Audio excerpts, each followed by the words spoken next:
बिस्मिल्लाहिर्रहमानिर्रहीम। अस्सलाम वालेकुम। मैं हूँ फ़हीम अख्तर, एक और वीलाग के साथ हाज़िर खिदमत हूँ। नाज़रीन, आज 31 दिसंबर 2022 इस साल का आखिरी दिन है और आज इस्लामाबाद हाई कोर्ट ने हुक्म दिया था इलेक्शन कमीशन ऑफ पाकिस्तान को कि इस्लामाबाद के बलदियाती इंतखाबात कराए जाएँ। इलेक्शन कमीशन ऑफ पाकिस्तान ने बलदियाती इंतखाबात नहीं कराए और बलदियाती इंतखाबात कराने के बजाय इलेक्शन कमीशन ने इस्लामाबाद हाई कोर्ट के फैसले के खिलाफ इंट्रा कोर्ट अपील दायर कर दी। इलेक्शन कमीशन और वफाकी हुकूमत के दरमियान जो कनेक्शन है वो बड़ा बुरे तरीके से एक्सपोज हुआ। अटॉर्नी जनरल के साथ चीफ इलेक्शन कमिश्नर की मशावरत हुई और मशावरत के बाद फैसला यही हुआ कि इलेक्शन कमीशन भी इंट्रा कोर्ट अपील दायर करेगा और वफाकी हुकूमत भी इंट्रा कोर्ट अपील दायर करेगी, लेकिन इलेक्शन नहीं कराएगी। मैंने तफसीली वीलाग रात किया था इलेक्शन कमीशन के सामने, लेकिन सुबह हैरान कुन खबरें सामने आई। जैसे ही 8 बजे, अमूमन पाकिस्तान में जो पोलिंग होती है वो सुबह 8 बजे से लेकर शाम 5 बजे तक होती है। जैसे ही सुबह 8 बजे मुख्तलिफ पोलिंग स्टेशन के ऊपर वोटर्स, पोलिंग एजेंट्स, सियासी जमातों के कारकुनान बड़ी तादाद में पहुंच गए और उन्होंने मुतालबा शुरू कर दिया कि वो इलेक्शन चाहते हैं। इलेक्शन में वोट डालने के लिए वो पोलिंग स्टेशन के ऊपर पहुंचे हैं। मैं इस वक्त इस्लामाबाद की एक यूनियन काउंसिल है 62, उसका पोलिंग स्टेशन है G72 इस्लामाबाद का सेक्टर है।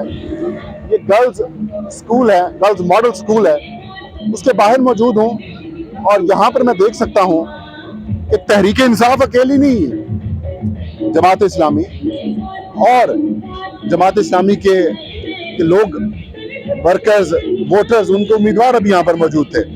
सिर्फ जमात इस्लामी PTI के अलावा, क्योंकि ये पिटिशनर भी थे इस्लामाबाद हाई कोर्ट में, पीपल्स पार्टी के भी कैंप बना हुआ है। पीपल्स पार्टी PDM हुकूमत में शामिल है, इनके वजीर खारजा हैं, कई वज़रा हैं, उनके भी लोग बड़ी तादाद में मौजूद हैं। इलेक्शन कमीशन ने इंतखाब कराया क्यों नहीं? आपको वोटर्स की, जो यहाँ पर पहुंचे हैं वोटर्स, उनकी राय से भी आपको आगाह करूंगा और आगे होने क्या जा रहा है वो भी मैं आपको बताऊंगा। मेरे साथ रहिए। जी, ये पोलिंग स्टेशन है और यहाँ पर इलेक्शन कमीशन ऑफ पाकिस्तान तो इंतखाब नहीं करवा रहा, लेकिन अवामी वोटिंग शुरू हो चुकी है। आप देख सकते हैं कि ये बैलेट बॉक्स बनाया है तहरीक इंसाफ के वर्करों ने, कारकुनों ने, और इसका नाम दिया है अवामी वोटिंग। ये अवामी वोटिंग बॉक्स बनाया है और UC 62 लिखा हुआ है और PTI के ऊपर झंडा है और नीचे लिखा है कि अवामी वोटिंग बॉक्स, फैसला अवाम का। भाई, अवाम ने फैसला अपना सुना दिया है इलेक्शन कमीशन के खिलाफ और अवाम कह रही है कि इस्लामाबाद के बलदियाती इंतखाबात करवाए जाएं। आप क्यों भाग रहे हैं? वफाकी हुकूमत की समझ आती है कि उनको उम्मीदवार नहीं मिल रहे, इलेक्शन में उनको खौफ है कि वो डर रहे हैं कि हम हार जाएंगे, लेकिन इलेक्शन कमीशन क्यों वफाकी हुकूमत का साथ दे रहा है? वफाकी हुकूमत कहती है, इलेक्शन कमीशन कहता है कि इतनी थोड़े से वक्त में इलेक्शन कराना, क्योंकि हम इलेक्शन मुलतवी कर चुके थे, इसलिए जो अमला है उसका ज़्यादातर का ताल्लुक जो है वो महकमा तालीम और दीगर इदारों से है, वो यहाँ पर दस्तयाब नहीं है। वो अपनी छुट्टियों के ऊपर चले गए हैं क्योंकि मौसम सरमा की छुट्टियाँ हो रही हैं या हो चुकी हैं, तो इसलिए अब उनको वापस बुलाना मुश्किल है। हालांकि आप देखें, इस्लामाबाद का टोटल जो रकबा है वो 27 किलोमीटर के ऊपर मुहित है, 27 या फिर 26-27 किलोमीटर के ऊपर मुहित है। 101 UCs हैं, कई रिटर्निंग ऑफिसर्स हैं। अगर आप फ़ी रिटर्निंग ऑफिसर और प्रिजाइडिंग ऑफिसर और पोलिंग स्टेशन का आप अहाता करें या फिर आप उनका ड्राइव देखें तो 15 से 20 मिनट से ज़्यादा की ड्राइव नहीं बनती। अगर इलेक्शन कमीशन चाहता तो इलेक्शन करा सकता था और इसी चीज़ को मद्देनज़र रखते हुए इस्लामाबाद हाई कोर्ट के जज जस्टिस अरबाब ताहिर साहब ने फैसला दिया था कि आप इलेक्शन करा सकते हैं। इसके अलावा इलेक्शन कमीशन ऑफ पाकिस्तान के पास ये ऑप्शन था कि इस्लामाबाद हाई कोर्ट के फैसले को, उसके ऊपर अमल दरामद करना शुरू करता, लेकिन उसने अमल दरामद नहीं किया। इलेक्शन कमीशन ये हुक्म जारी कर सकता था कि इलेक्शन कराना चाहते हैं, लेकिन इंतखाबी अमला जो है वो दस्तयाब नहीं है, इसलिए हमें उनको मोबिलाइज़ करने में, सिक्योरिटी अरेंजमेंट्स करने में और दीगर इंतज़ामी अमूर निपटाने में हमें 6 से 7 दिन लग सकते हैं। इसलिए हम इलेक्शन कराने के लिए तैयार हैं, लेकिन जो पोल डे है उसको हम 31 दिसंबर की बजाय 6, 7 या 8 जनवरी तक लेके जा रहे हैं, तो इलेक्शन कराया जा सकता है। लेकिन यहाँ पर भी ऐसा महसूस होता है कि इलेक्शन कमीशन ऑफ पाकिस्तान की बदनीयती जो है वो नज़र आई है।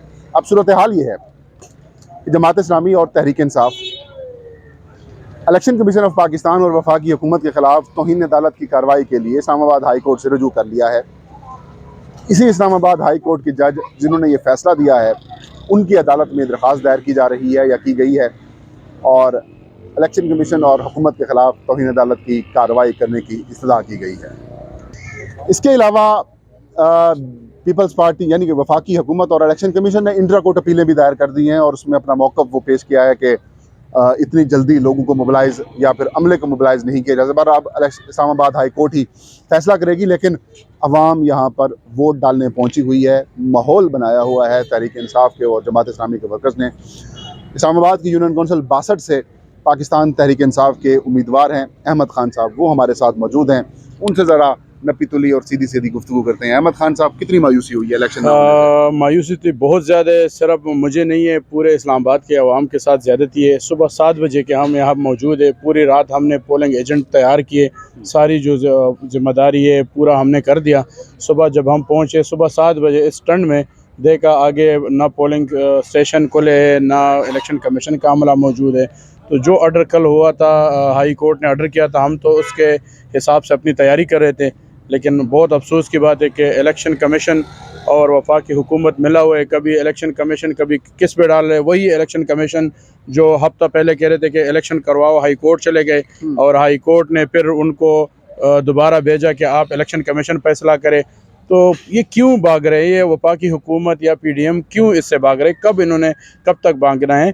और सबसे बड़ा जो इशू है वो इनको ये है कि पाकिस्तान तहरीक इंसाफ जो है वो क्लीन स्वीप कर रहा है इस्लामाबाद से, और इसका असर पूरे पाकिस्तान पे पड़ना है। यही सबसे बड़ा मसला है जो इस रुकवाने की कोशिश कर रहे हैं। देखिए, इलेक्शन कमीशन और वफाकी हुकूमत का गठजोड़ तो बेनकाब हो चुका है। कल इस्लामाबाद हाई कोर्ट ने बड़ा वाज़े कर दिया है कि देखिए किस कानून के तहत आपने इलेक्शन मुलतवी किए हैं, क्योंकि इस्लामाबाद का बल्दियाती एक्ट 2015 वाला नाफिजुल अमल है, सदर ने अभी तक साइन नहीं किए। मुतालबा करेंगे चीफ इलेक्शन कमिश्नर और इलेक्शन कमीशन इस्तीफ़ा दें। जी बिल्कुल, इन्होंने तौहीन किया हुआ है, हाई कोर्ट की बिल्कुल तौहीन अदालत किया हुआ है, और आवाम की तौहीन भी किया कि सुबह से जलील व ख्वार हो रहे हैं, अपने वोट, बुनियादी हक वोट कास्ट करने, अपने नुमाइंदों के चुनने के लिए आए हुए हैं, तो क्यों उनसे अपना जो बुनियादी हक है वो छीना जा रहा है? आप एहतजाज क्यों कर रहे हैं अभी? क्योंकि अब इलेक्शन तो हो नहीं रहे, आप जाएँ सुकून करें। नहीं, हम तो अभी भी उम्मीद है, अभी भी हमारी पार्टी भी गई हुई है, और भी जो जमातें हैं वो गए हुए। हम उम्मीद है कि अगर कुछ ऑर्डर आता है तो हम अभी भी तैयार हैं, क्योंकि हमारी तैयारी तो कल रात से कंप्लीट है। पोलिंग एजेंट सारे मौजूद हैं। PTI जिंदाबाद, PTI जिंदाबाद, PTI जिंदाबाद। जी, आपने अहमद खान साहब की गुफ्तगू सुनी, और वो बड़े होपफुल हैं। वो कहते हैं कि हमारी जो जमात है वो इस्लामाबाद हाई कोर्ट में पहुंची हुई है, और उम्मीद है कि इस्लामाबाद हाई कोर्ट इलेक्शन कराएगी, और हमारी, वो कहते हैं, तैयारियां मुकम्मल हैं। इसी तरीके से जमात इस्लामी का भी यही कहना है कि हमारी भी तैयारियां मुकम्मल हैं, लेकिन इलेक्शन कमीशन जो है वो शायद PDM हुकूमत के साथ मिलकर इलेक्शन से भाग रहा है। लेकिन ये अवाम का फ़ैसला आपने भी नाज़रीन देख लिया, सुन लिया कि अवाम इंतखाबात चाहते हैं, और इंतखाब से कौन भाग रहा है ये भी आपके सामने है। ये था आज का वीलाग, मुझे इजाज़त दीजिए। इंशाल्लाह एक और वीलाग के साथ फ़हीम अख्तर हाज़िर खिदमत होगा। तब तक मुझे इजाज़त दीजिए। अल्लाह हम सब का हामी नासिर हो।